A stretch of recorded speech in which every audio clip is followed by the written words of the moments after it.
So in the past, I have talked a lot about trad wives, but it's been in jest most of the time.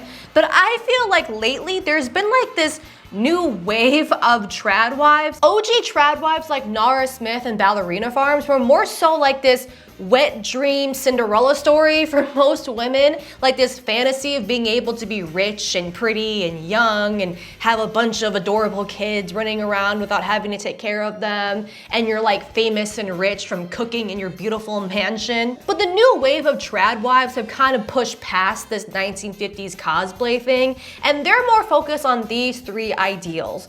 One, a woman's worth is the way she looks. Two, anti-intellectualism. And three, anti-feminism and kind of just being super male-centered. The best example I could find of this new wave trad wife is Savanna Stone. She's a 19-year-old trad wife influencer.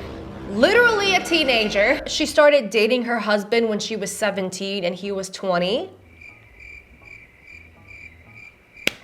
They were engaged for 3 days once she turned 18, and now they've been married for about a year. And I would say that she specializes in talking about relationships. We're gonna be mostly reviewing Savanna Stone in this video, but we will throw in some trad wives here and there, so let's dive in. So like I said previously, one of the main issues that the new wave of trad wives have really pushed on is this idea that a woman's worth is the way she looks. And therefore, women should always be dressed up, full makeup, full hair, full outfit, everything for their husbands. But if you're married, when you signed that little contract and you agreed to a lot of responsibilities, one of those responsibilities was remaining attractive for your spouse.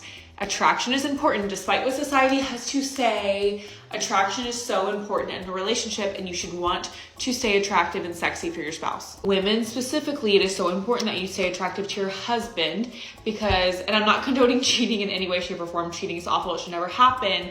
But when women let themselves go, men will go elsewhere looking for it. And my husband coming home every single day is an event. Genuinely, like, you get dressed up for church, you get dressed up to go to brunch with your girls, you get dressed up any other time you leave the house, but you won't get dressed up for when your husband comes home. Like, doesn't he deserve that more than everybody else in your life? Yeah, it's just very weird to me that so many trad wives are so passionate about this. It's just like such a non-issue. It almost feels like an FBI ploy to try to distract people from the Epstein files. You know what I'm saying? Also, I'm just gonna say what we're all probably thinking, which is that Savanna is a teenager. She's not in school. She doesn't have any kids. The fact that she's doing makeup at 3 p.m. and like rage baiting on TikTok, it's like, if she's not doing that, then what the else is she gonna do? Honestly, for like how clear her schedule is, I'm surprised she's not like doing more. You know what I mean? Like, are we supposed to be impressed that you're doing this? Like, she's not even pregnant yet. TikTok. Like, why isn't she making like raw cow testicles like that one girl on Instagram who wants the fertility max? We're all cringing at the Reddit moderator incels, but at least they're Grandmaster in Counter-Strike. I mean, like, what does she have to show for the amount of time that she spends at home? Getting all dolled up to see my husband when he gets home from work like it's a special occasion, because it is.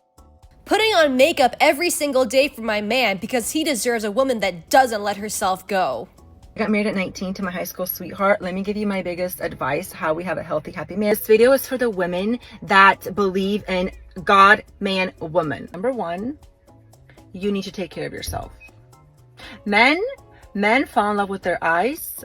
Women fall in love with their ears. You know, when you were dating, especially if you got, married at a younger age, you probably took care of yourself before you had kids. You took care of yourself. You looked presentable. You looked good. And then what I see a lot happen is women get married. They start having kids, which understandable. I'm not trying to shade you for not getting ready when you just had kids, but you can't use that excuse forever. I just want to pause real quick, okay? The first thing you thought of when someone asks you how to have a long, successful marriage, it's not politics, religion, time management, family orientation, what you do for fun. The first thing you think of is that you should be hot for your husband and be skinny. That's the first thing you think of. Is that not weird, you guys? Do you guys notice how every single old couple you've ever seen has always talked about partnership or like communication as to why they are successfully married? I've never seen an 80-year-old say, oh, be hot as their number one. You guys see what I'm saying? Yeah, her saying that men fall in love with their eyes, women fall in love with their ears. This is a narrative I've seen so many trad wives talk about, that like men are visual creatures, so we have to be hot all the time. Like, have you guys not seen the bitches from Book Talk? These bitches can visually conjure up the craziest, sexiest things. They can make a Zamboni sexy. And you guys are gonna tell me that the people that wear a wrinkled Walmart t-shirt and have toe fungus is the visual creatures? And I feel like this is something that a lot of girls have in common. Men come up to me the most, I get hit on the most when I look absolutely chopped. It's always when I'm bloated, in my luteal phase, wearing parachute pants, no makeup, cystic acne everywhere, that Bryce is like, oh my God, let's go Shrek and Fiona mode in the bathroom right now. Let's do it right now. I don't know, dude. I feel like if your man doesn't think you're attractive when you're wearing parachute pants and your nips are out with no makeup, is he really attracted to you? Now, next, I wanted to talk about another ideal that trad wives are very passionate about, and this was definitely present with the older trad wives as well, and it's like this overwhelming anti-feminism sentiment. The idea that like women are below men, and because of that, we should be submissive to men, especially our husbands. So you're saying as a married woman, I should be willing to give up my career for my family, learn how to make food from scratch, be submissive to my husband, have one bank account, no prenup, and be trapped for life in one relationship?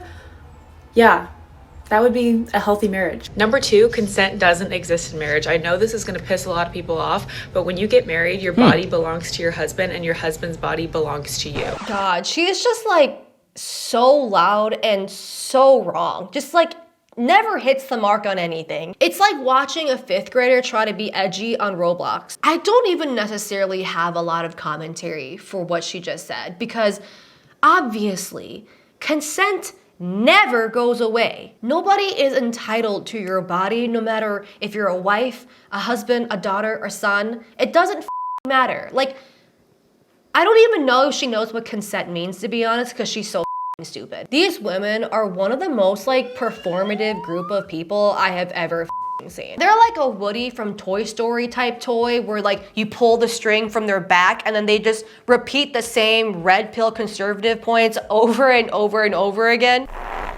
I'm a submissive octomom with no rights. Let's make some sourdough barefoot in my ranch. Women shouldn't work. Also, the Bears are gonna win the Super Bowl next year. Like, that's what they keep saying over and over and over again. Like, get some original in there. Savanna also likes to do these types of videos where she's like talking to the feminists, talking to the women about things that we need to hear from a conservative woman. Number 1, a good man would rather marry a grocery store clerk who makes $14 an hour, but is super feminine, wants to serve him, loves to cook, loves to do all the wife qualities, and wants to have a family, rather than a millionaire boss babe who only cares about work and being independent. Number 2, if you expect a man to be taller than you and make more money than you, don't get upset when he wants you to be younger than him and have a low body count. Your looks do matter.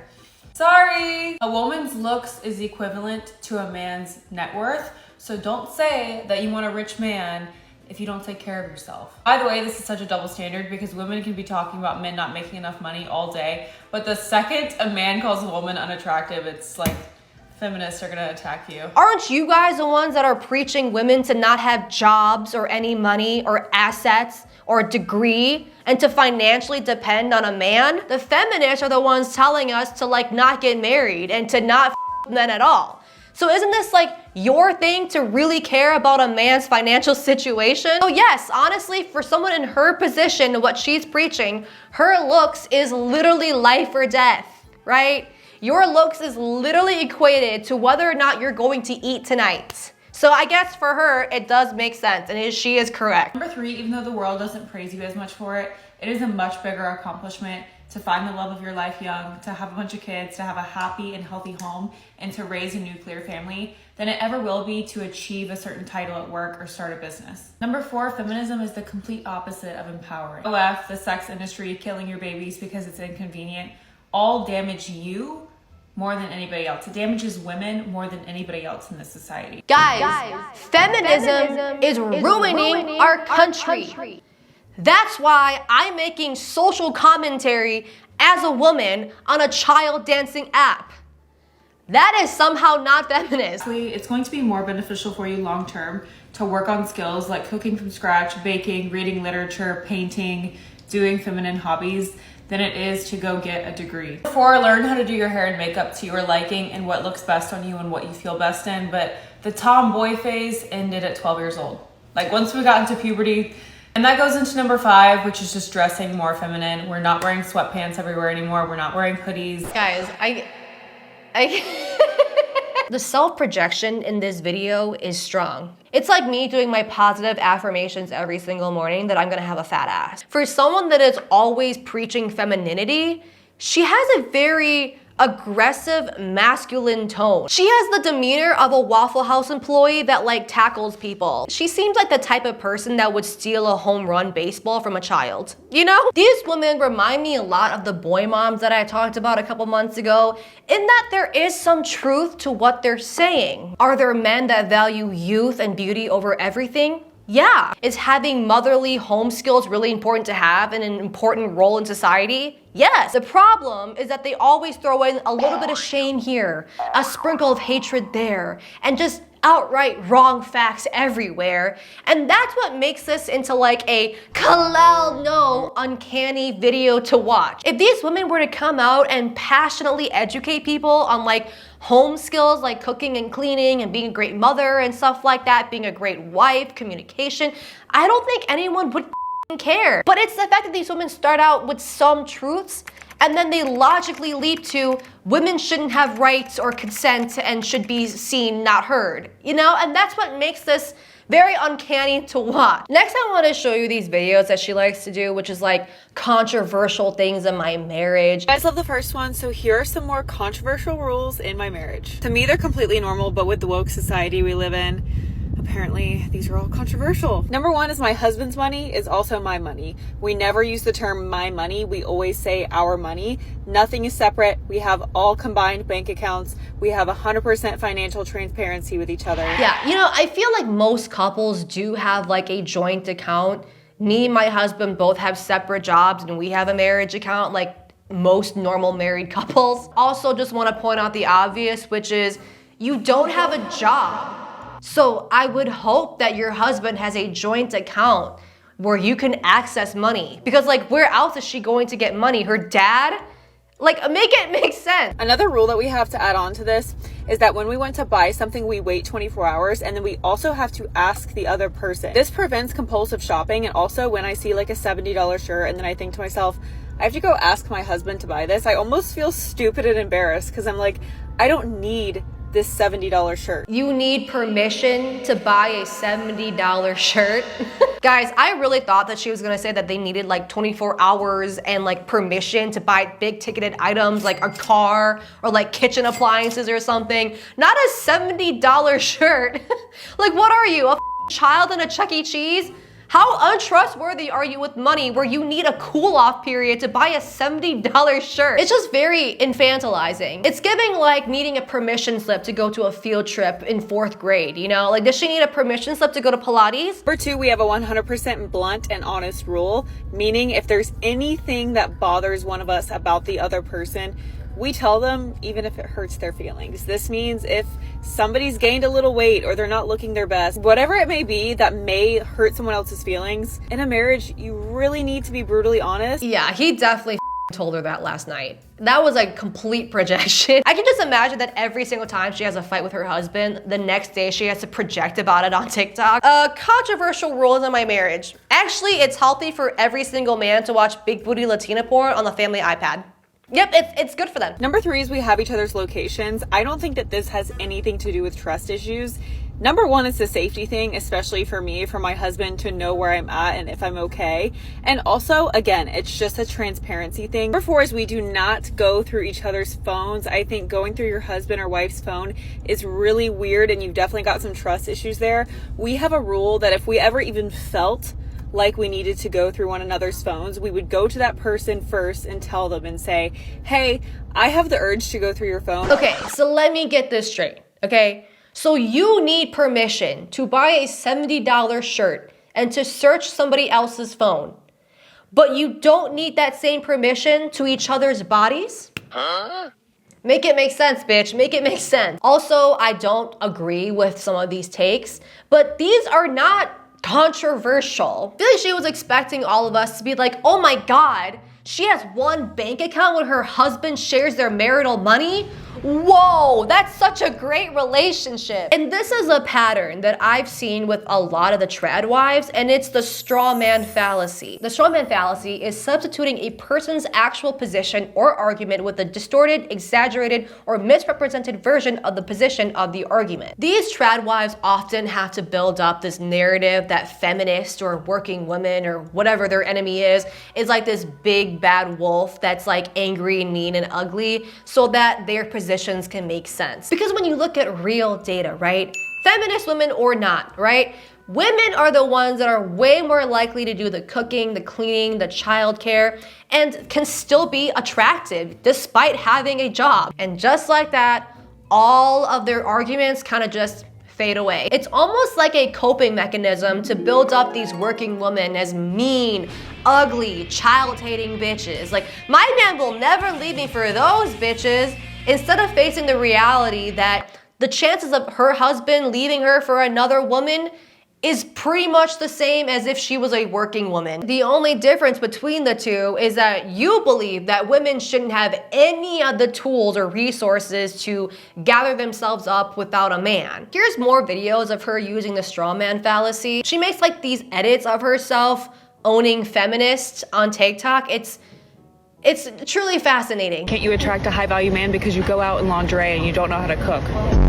You get dressed up for your girls every single time you guys go to brunch, but you won't get dressed up for your husband. So don't say that you want a rich man if you don't take care of yourself. Why is your husband constantly annoyed with you? Probably because you nag him all day. Woman, when you tear down your husband's name in public, you are misrepresenting him. He hasn't proposed yet because he doesn't want to be with you, not because he's focusing on his career. All are the pick-me's now. We've already been picked, babe. Guys, the idea of her making edits of herself owning feminist is one of the cringiest and funniest things I could ever think of. Every time I watch these, I remember that she's literally a teenager. She's 19, and that is genuinely the best time. And it's almost like a necessity. It's a vital thing for you to be cringe at that age. This is like her version of doing really embarrassing dance choreography with your friends in your basement, and then you post that on Facebook thinking that you ate and then you don't. Anyways, sorry. Do you guys kind of see what I mean with her like having to villainize working women, feminists, whatever the any woman that's not literally her, so that her arguments can work? We're all career boss babes that don't give a about our families. We're like really ugly and we can't take care of ourselves, and we're fat and disgusting and we hate children. This is my impression of how she views feminist, okay? Fee, fi, fo, thumb. I'm here to wreck nuclear white families and replace them with immigrants. Let's step on balls together. I have to wonder, when these women listen to like those corporate pop songs that's meant to like empower you to be like the best little capitalist ever, like those "This is my fight song, take back my life" song. Did she listen to that and she's like, Those whores. Not for women. They need to be subservient. They shouldn't be wanting to take back their life.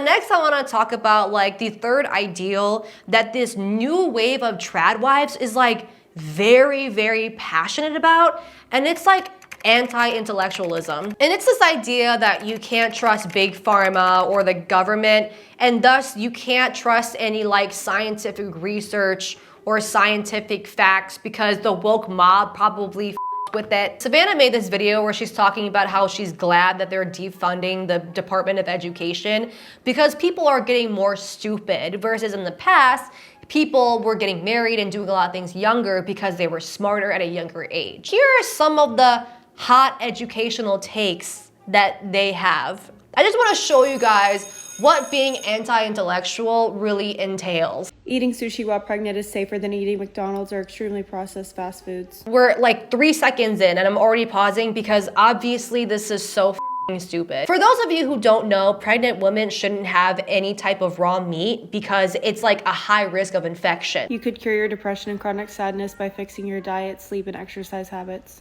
Having a really fit body is more impressive than making a lot of money. You know, it's not a Savanna video without a self-projection here. What do you think most people would say is impressive? The unemployed gym bros with a six-pack or Jeff Bezos? You're not lactose intolerant, you're just eating extremely processed dairy. I'm sorry for pausing so much, but this one pissed me the off because I'm literally lactose intolerant. Do you guys want to know what makes it so that I can't process lactose products? The lactose. Does she genuinely think that pasteurizing milk is what gives milk the lactose?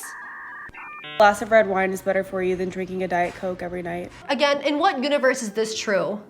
Alcohol is literally carcinogenic. I mean, when they say pick your poison, it's like not even that much of a metaphor. Mental health culture is a scam, and it's actually just giving you an excuse for not to take responsibility of your own life. There is literally no excuse to why you should be overweight. Therapy is for people who have actually gone through real trauma, not because you're struggling with identity issues. I also just want to quickly pause here and say that I think it's really ironic that she's so against counseling and therapy, but then in a previous video that I didn't show, she talks about how she goes to marriage counseling. Number 2 is we did premarital counseling while we were dating. But while we were dating, while we were talking about marriage, we had a therapist. And then after that, we went to a marriage counselor that was a couple that had just been married for forever. So it's only okay if you do it? Getting a degree in anything other than law, medicine, or engineering is actually a waste of your time and money. Savannah, what about the capitalists? What about the CEOs? You're saying that those people getting their business degrees shouldn't get their business degrees? I thought you liked capitalism. Society is making women hate men so much because they don't want reproduction. Sunscreen is a scam, and it's what's causing cancer, not the actual sun. You guys don't believe in SPF? I mean, honestly, that makes a lot of sense. This one is so ironic to me because she doesn't believe in SPF or sunscreen, but then completely buys into an extensive skincare routine. So you don't believe in sunscreen, but you believe in niacinamide and vitamin C?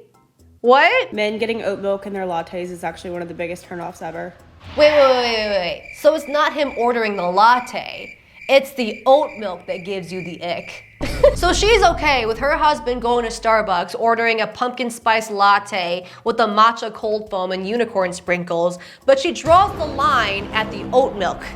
And there you have it, everybody. The result of someone that is anti-intellectual. They don't believe in people that are lactose intolerant and SPF. And this is something I've seen a lot with this new wave of trad wives, is this whole idea that you can't trust science. They're all like anti-vax, anti-school. They hate oat milk for some reason, specifically oat milk. They hate processed foods despite eating processed foods every single day.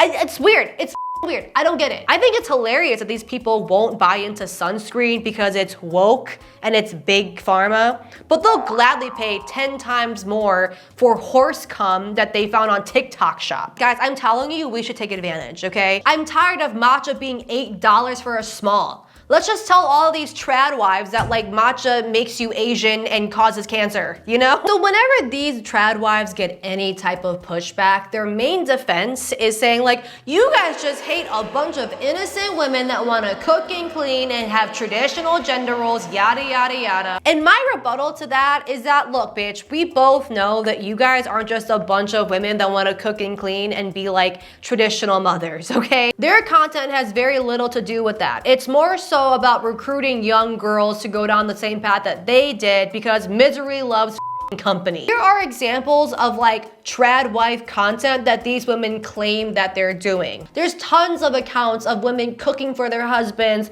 cleaning for their husbands, doing traditional gender role things. See how these videos aren't justifying marital assault? See how it's actually teaching women how to cook and clean and do traditional roles without shaming women about how they're not an octomom with no degree? I feel like the trad wives aren't clocking, they're not grasping this concept, so let me explain it in great detail, okay? People are not against the trad wife movement because we hate on women or traditional motherhood. The reason why people don't like trad wives is because it's glamorizing and promoting a lifestyle to young girls that is significantly riskier than if they were to go to college, have a job, have some sort of life outside of their husbands. I am so tired of having to act like someone without an education, no work experience, and they solely rely on one person is the same type of career path or risk as someone who's like a nurse or a teacher. That's like if I were to tell a bunch of kids every single day that they should drop out of college and become an influencer because they're bad, shameful people and no one will like them if they go to college. Most people would be happier not being an influencer because it's very risky. Think about it like your retirement plan, right? Would you put all of your money in a diversified portfolio with a lot of different things in it? Or would you put it all in like Tesla stock? The trad wife movement has gotten so out of hand, you guys, that the OG trad wife Nara Smith has come up publicly on multiple occasions to tell everyone that she does not want to be a trad wife. A slave away in the kitchen. I don't have a job and I have a whole production team at my house making that happen. To clarify, none of that is true. I'm a working mom. Cooking has always been a massive part of my life. I'm not in any way a hardcore Mormon. Both me and my husband are on our own journeys and figuring out how we want to raise our kids. I'm not. There's nothing truly traditional about us as a couple, apart from maybe that we chose to have kids young and get married young. But apart from that, we split chores 50-50. There's things that Lucky does that I guess traditional men wouldn't do, like the dishes or get the kids dressed or do their hair or whatever it may be that people don't associate with a traditional man. And there's things that I do, like having a full-time career and having Lucky be home watching the children while I travel for 2 weeks. I've talked about Nara Smith in previous videos and how I thought she was one of the better trad wives and how I didn't have a problem with her. And honestly, it was so healing to see someone with that much influence tell these young girls that this is a job. I feel like this is the aftermath of like all the millennial cringe of these women joining pyramid schemes to be boss babes, or like a bunch of millennials talking about how adulting is the worst thing ever. It's left a lot of Gen Z women equating like feminism and getting a degree and having a job as like hardship, as something that's like the worst punishment that could ever happen to you. And so a lot of these women are like giving up before they even give themselves a chance. Guys, I know it's cringe and I'm guilty of making these boss babe jokes as well, but to be honest, you guys, being a boss babe is kind of awesome. I have a college degree in accounting. I am a CPA. Okay, don't ask me about accounting now. It's been a while. I worked in financial consulting for years before I became a full-time influencer. Bryce and I get to eat all-you-can-eat sushi multiple times a week, all-you-can-eat Korean barbecue multiple times a week. I get to buy nice things for myself, my husband, my family. Don't get it twisted, bitch. This is not me on stay-at-home moms. The issue with these trad wives is that they don't portray that most of these stay-at-home moms, they have their education. They have certificates. They have assets in their names. They build businesses outside their homes that their husband supports while they get to stay at home. And most of these stay-at-home moms worked up until they had the children, and a lot of times go back to work once the children are like old enough to go to school and stuff. They're not these 19-year-old dumb that like have no education and no work experience and no kids and they're just subservient to their husbands on TikTok. Like, I need you guys to understand that this is not a representative of stay-at-home moms at all. I need you guys to like not give up on yourself so easily. Please. I need you to like believe in yourself a little bit more, bitch. And with that said, thank you guys so much for watching this video. Please like, share, and subscribe. Let me know your feelings in the comment section below. You guys seem to really like when I review relationships or any TikTok communities. So like comment down below anything that you guys want me to look at or tag me on TikTok, okay? I will see you in my next video. Bye!